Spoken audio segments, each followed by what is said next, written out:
Tesla has hiked the prices of its US Model Y SUVs and Model 3 long-range sedans by $1,000 each.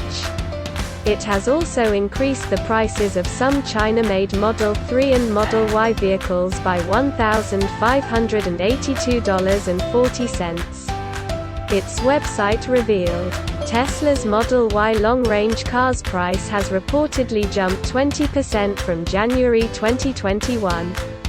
Subscribe to the channel for more news.